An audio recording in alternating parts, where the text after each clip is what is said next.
Anamite zani misim segi February kum sangi le somni le gup ni thalang achun cycle lang sanakai thil dom sung thanga milong hol emi ho ki kap tu na ana umen hi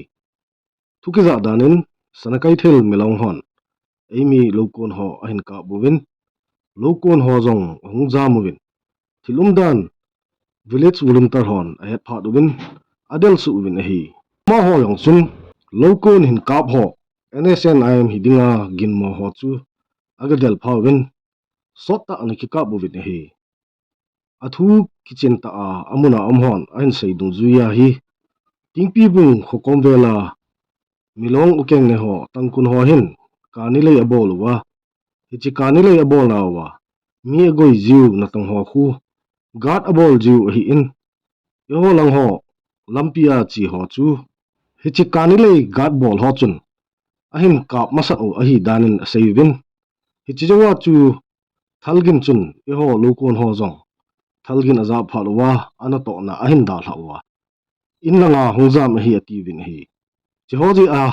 Tahchapa village volunteer hon jong om chan chu kinoi se na lut ne ativa ahin delo hi in ama hon jong ahin del phawa milong ho tangkun ho to chun ani ki kap tu hi kitin hi hichi thu ahin KUKI Organization for Human Rights ko hurin demna sangta ahin nei win PR hin bolwin hi ama hon thusu hin bol naw PR hin bol naw wa chu ama ho seidung juin kihin sonadinga Kampopi district cycle subdivision hopsung tingpi bung le leblen KUKI khoteni ke ka lola ya KUKI no mei lo hlo ho ki blue na ki nei chule mo na nei lo milham no mei ho tuk na ki nei chu mi hem chon na dan le women rights ho sangta ki palke hi na tivin hi pechi thil so chungchanga agan na thei pe na langnei na umlowa thuta le thil se bol ho ki het do na ding malama ki bulu na om ki lo na dinga hichi gamkaya security force thlingsela ki koi na ding kin so na dinga lo hlowa ki wa lo hlo mi ho le khomi ho ki ven bit na ding chule thil se bol ho dan dung zuya go na ki pi na dingin ko hul chun nge na na nei vin hi alang khana milong tangkun ho sinakai thil village sautri tanjong press statement an nei vin ama hon asaina wa chun March nishin 2026 ni hlalanga chun KUKI militant sole KUKI volunteers ho ki thu in Ukrul district sinakai thil mun chu nga ti umlovin meipum ahungka bove ativin hi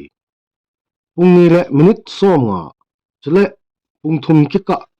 ni thlangkai kika in sinakai thil khomiten ni sia bol ngai bangwa lo hlo lo kon abol pet lai tawin automatic rifle ho mangchan lokon ho chu tanti umlovin ahin ka bovin hitia phulo hello ginchat manlo ta thal ahin tha ji uhin mepi hole lokon ho chu anaki chathle uvi tin asevin hi hitia lo bol hole civil mi ho ki target jing hin thanga ne le cha ki hol na lang le human rights dan atong khalsa e tivin hitia aphat sia ki bulu na le thal ki kap jing hi avel vela umjinga ahitan adia sinakai thil thumlang western thanglang kai hi thilso hin sinakai thil songa ki chat tija na tampi aso do tan athanga chamla lingmon om thei tapoi ativin hi ichi gong se jong hilowin headinga pha chu February somni le thum kum sangi le somni le gup ni kho a chu KUKI militant sor hin sinakai thil gam sunga hunglut wa reserve forest ho jong meya halwa thalaka bowa chule sinakai thil mi te sikhat gan poina amanu azi jong ama hon bo ahenu ahi ativin hi hitia gam tum tuma umding de sa nazalin KUKI militant sole KUKI volunteer so lungter mountain range lamhla ho a outpost le bunker ho ki simovin KUKI tele Tangkhul ho chamta phat sot pi anaki umchu suke teding agongovin chukile sinakai thil khosong le akimbela surveillance drones ki thla ho jong akimujingen hichihin sinakai thil khosong umdan privacy le umdan head do ding ngai to ding agongove ti mu thein aume ativin hi hi choji hin state sunga dan lemol ve kol hon agar na thei pe na hi chitabung sukit lo na dinga avet sui gang divin nge na ai nei vin hi tu kala hilang thanga tangkun milong ho pisa na hi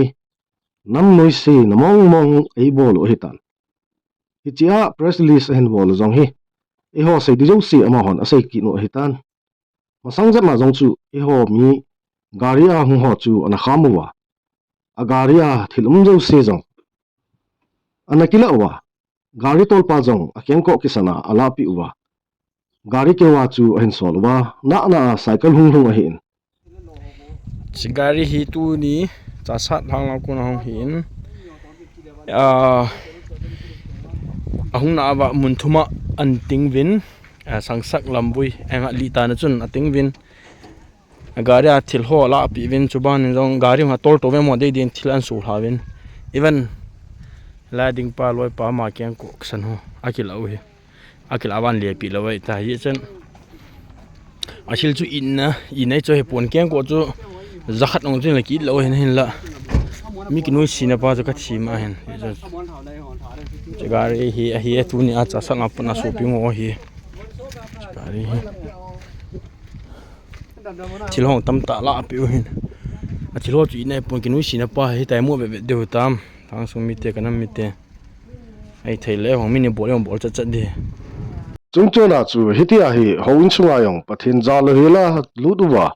hoin dal ha ho sunga yong hita he umle le jingo chu a hi vin Asia khongja wi tiger baji jam khai ni ari shi tangkhul wi tiger a wi petli replace sa dak ni ka bi jang ai re shi tiger ba ye ka futa gi ne sa shi la ngai bam da le ni ba le saro da bam le nai ashi tiger ba le ashi tiger ja ru asak lam bu ru re mong chim la ye tiger được thảo dựng chỗ đây cái gì tiger dịch lên bài này